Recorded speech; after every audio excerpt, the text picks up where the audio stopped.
मुझे कैसे पता चलेगा कि कुंडलिनी योग में शक्तिपात लेने के बाद मेरी कुंडलिनी शक्ति जागृत होनी शुरू हो गई है? कुंडलिनी योग में शक्तिपात के माध्यम से कुंडलिनी शक्ति का जागरण करना एक गहन आध्यात्मिक अनुभव है। यह प्रक्रिया हर व्यक्ति के लिए अलग हो सकती है और इसके संकेत शारीरिक, मानसिक और आध्यात्मिक स्तर पर प्रकट हो सकते हैं। एक सामान्य साधक कई स्थानों और माध्यमों से कुंडलिनी योग सीखता है, जैसे कुंडलिनी योग गुरु या शिक्षक, कुंडलिनी योग आश्रम और संस्थान, कुंडलिनी योग की ऑनलाइन क्लास और कोर्स, कुंडलिनी योग स्टूडियो और वर्कशॉप, कुंडलिनी योग के व्हाट्सएप ग्रुप इत्यादि। इन सभी प्लेटफॉर्म पे अपना काफ़ी समय खपाने और मोटी फीस भरने के बाद भी साधक में यह शंका उत्पन्न होती है कि उसे कैसे पता चलेगा कि कुंडलिनी जागरण के लिए उसने जो प्रत्यक्ष या ऑनलाइन शक्तिपात लिया है वह ऑथेंटिक है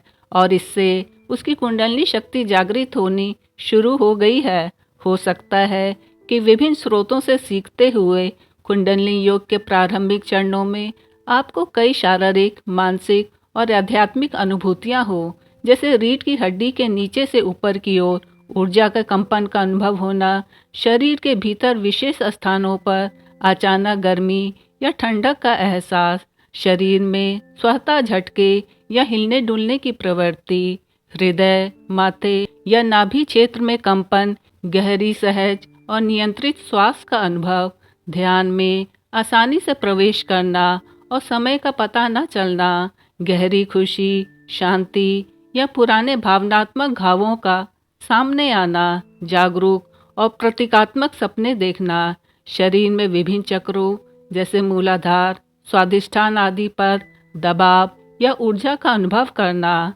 ध्यान, प्रार्थना या किसी विशेष ईश्वर के प्रति गहरा लगाव होना, ध्यान के दौरान भीतर प्रकाश, रंग या ध्वनि का अनुभव होना, आंतरिक ज्ञान या मार्गदर्शन अनुभव होना आदि। और आप समझने लगते हैं कि आपकी कुंडलिनी शक्ति जागृत होने लगी है। कई रेकी, प्राणिक या अन्य मिस्टिकल टीचर एनर्जी ट्रांसफ़र या एट्यूनमेंट के माध्यम से आपके आभामंडल, चक्रों और सूक्ष्म शरीरों को उत्तेजित कर ऐसे ही प्रभाव पैदा कर सकते हैं जिन्हें आप कुंडलिनी जागरण की अनुभूतियाँ समझने की गलती कर सकते हैं। तो आप कैसे जानेंगे कि जो शक्तिपात आपने लिया है उससे आपकी कुंडलिनी शक्ति जागृत होने लगी है? चलिए बताते हैं कि वह कौन सा इकलौता रेफरेंस पॉइंट है जिसके बाद ही आपकी कुंडलिनी योग की यात्रा प्रारंभ होती है। वह है सुषुम्ना नाड़ी का खुलना